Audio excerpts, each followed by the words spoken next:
अवधूत चिंतन श्री गुरुदेव दत्त. श्री स्वामी समर्थ. जय जय स्वामी समर्थ.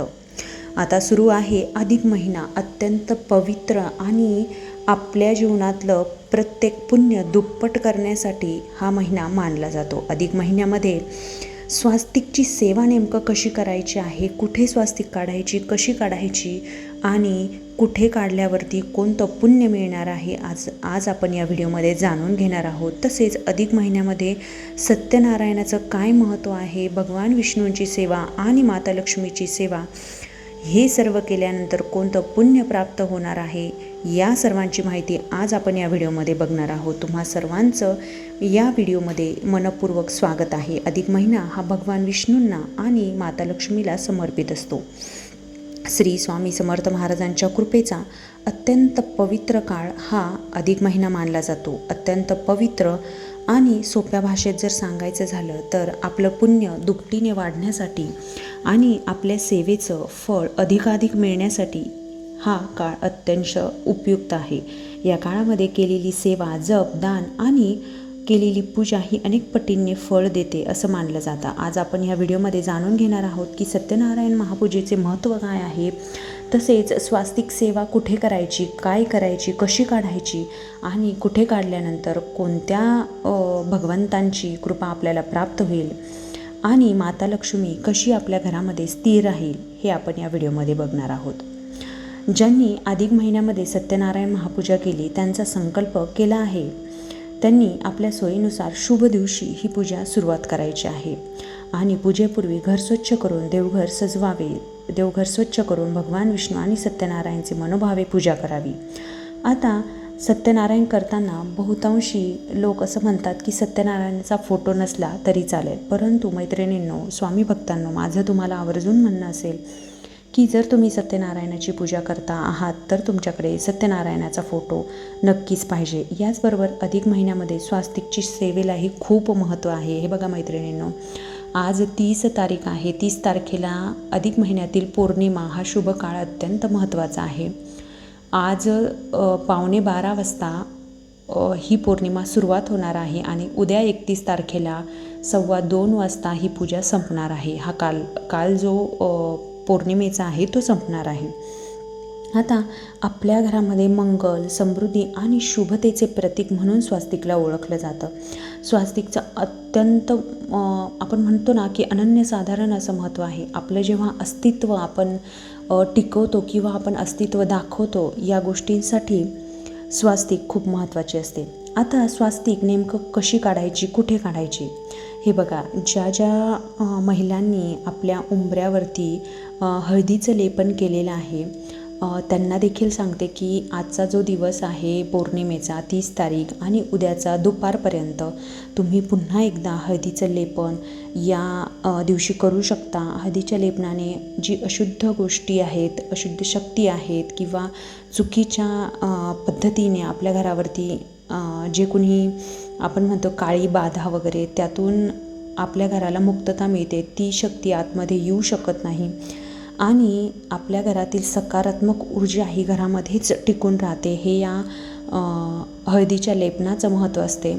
आता तुम्हाला सर्वात प्रथम मुख्य दरवाजा जो असतो, त्या मुख्य दरवाजाला दरवाजाला म्हणजे उंबऱ्याला, तर उंबऱ्याला तुम्हाला हळदीचं लेपन करायचं आहे आणि उंबऱ्यावरती दोन्ही बाजूनी तुम्हाला स्वास्तिक काढायचं आहे. तसेच दरवाजा स्वच्छ पुसून धुवून घेऊन त्यावरती तुम्हाला स्वास्तिक काढायचे आहे आजच्या या पौर्णिमा, अधिक महिन्यातील पौर्णिमेच्या निमित्त.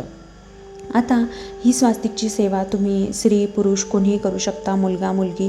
जर काही महिलांना मासिक धर्म असेल, त्या करू शकत नसेल तर त्यांनी कृपया ही सेवा करू नये. त्यांनी कोणाकडून तरी करून घ्यावी. आणि जी स्वास्तिक आहे ती तुम्हाला कुंकवाने काढायची आहे, रांगोळीने वगैरे काढायची नाही. कुंकू घ्यायचं आहे, त्यामध्ये थोडं पाणी टाकून जो गंध तयार होईल त्याने तुम्हाला ही स्वास्तिक काढायची आहे. आणखी आता हे एक झाला मुख्य दरवाजा. 2 म्हणजे तुमच्या घरातलं जे किचन आहे, त्या किचनवरती तुम्हाला स्वास्तिक काढायचे आहे. तुम्हाला जर किचन नसेल तर तुम्ही गॅसवरती देखील स्वास्तिक काढू शकता.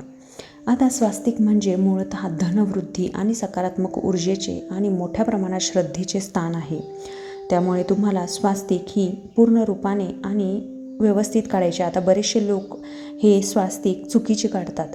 तर स्वास्तिक काढताना ही केंद्रबिंदूपासून सुरुवात करायची आहे आणि मूळतः उजव्या हाताला सुरुवातीला काढायची आहे, नंतरून डाव्या हाताला काढायची आहे. आता स्वास्तिक सेवा जर तुम्हाला मासिक धर्म असेल तर तुम्ही तुमच्या मुलांकडून मुलीकडून करून घेऊ शकता. सेवा करताना तुम्हाला भगवान विष्णूंचं, माता लक्ष्मीचं स्मरण करायचं आहे. ओम नमो भगवते वासुदेवाय नमः याचं पूजन किंवा याचं पठण केलं तरीही चालेल. श्री स्वामी समर्थ, श्री स्वामी समर्थ असा नामजप केला तरीही चालेल. अधिक महिन्यातला प्रत्येक दिवस हा पुण्यदायी असतो आणि अनेक पटींनी फळ देणारा असतो. जर आपण माता लक्ष्मीची ही सेवा केली तर तुम्हाला अखंड अशी माता लक्ष्मी प्रसन्न होण्यापासून कोणीही रोखू शकणार नाही, असं ह्या महिन्याचं महत्त्व आहे. आता दुसरं म्हणजे किचन ओटा झाला. तिसरं म्हणजे आपल्या घरातलं जे देवघर आहे त्या देवघरावरती तुम्हाला स्वास्तिक काढायचे आहे. त्यानंतर हे 3 झाले. त्यानंतर 4 म्हणजे आपण जिथे महत्त्वाची कागदपत्रे ठेवतो, सोने चांदी किंवा पैसे ठेवतो. हालाकी आत्ताचा जमाना हा पूर्णपणे कॅशलेसचा आहे, परंतु तरीही ज्या ठिकाणी तुम्ही पैसे ठेवतात, महत्त्वाच्या गोष्टी ठेवतात आणि ज्यांना अनन्यसाधारण असं महत्त्व आहे, अशा गोष्टी तुम्ही तिथे ठेवतात, त्या ठिकाणी तुम्हाला स्वास्तिक काढायचं आहे.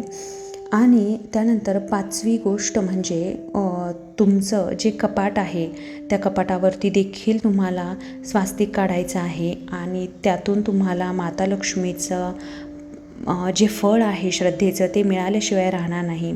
भगवान विष्णूंची आणि माता लक्ष्मीची सेवा करताना तुम्हाला ह्या स्वास्तिक काढायच्या आहेत. आता जो सत्यनारायण आहे तो सत्यनारायण तुम्ही आजच्या पौर्णिमेच्या दिवशी देखील करू शकता. उद्या दुपारपर्यंत देखील तुम्ही सत्यनारायणाची महापूजा करू शकता. सत्यनारायणाची पूजा करताना तुम्ही घरी देखील करू शकता किंवा पंडितांना बोलून देखील ही पूजा करू शकता. तुम्हाला जर घरी करायचं असेल तर सत्यनारायणाचा पूजेचा जो फोटो आहे तो अनिवार्य आहे. पूजेचा फोटो करून सत्यनारायणाची जी बाळकृष्णाची मूर्ती आहे ती कलशावरती नंतरून आपलं ताम्हण ठेवायचं आहे आणि ताम्हणावरती तांदूळ ठेवून मग बालकृष्णाची मूर्ती त्यावरती ठेवून मग नंतरून तुम्हाला सत्यनारायणाची महापूजा वाचायची आहे. महापूजेला प्रसाद म्हणून तुम्ही शिरा केला तर अतिशय उत्तम. तो शिरा जे तुम्ही घरचे आहे त्यांनी खावा किंवा त्यावेळेला जर कोणी आलं तर त्यांना देखील तो प्रसाद म्हणून द्यावा. अशी ही सत्यनारायणाची महापूजा आहे की जी अधिक मासामध्ये केली, अधिक महिन्यामध्ये केली तर त्याचं फळ हे अत्यंत अनन्यसाधारण असं मिळतं. भगवान विष्णू आणि माता लक्ष्मीची पूजा ही या अधिक मासामध्ये अत्यंत फळदायी असते. हेच मला या व्हिडिओमधून तुम्हा सर्वांपर्यंत पोहोचवायचं होतं स्वामी भक्तांनो. आणि मनापासून जर श्रद्धा ठेवली तर कुठलीही सेवा वाया जात नाही. तुम्ही फक्त मनापासून श्रद्धा ठेवून प्रत्येक गोष्ट करत राहा. आजचे हा व्हिडिओ तुम्हाला थोडा जरी महत्त्वपूर्ण वाटला असेल तर या व्हिडिओला लाईक, शेअर आणि सबस्क्राईब नक्की करा. श्रद्धा आणि विश्वासाने केलेली पूजा ही नेहमीच फळ देत असते. जर तुम्हाला अधिक मासामध्ये तुम्ही सत्यनारायण महापूजा करणार असाल, स्वास्तिक सेवा करणार असाल तर कमेंटमध्ये श्री स्वामी समर्थ महाराज लिहायला विसरू नका. व्हिडिओ आवडला असेल तर लाईक, शेअर आणि सबस्क्राईब नक्की करा. पुन्हा भेटूया अशाच अनन्यसाधारण आणि महत्त्वपूर्ण अशा माहिती घेऊन.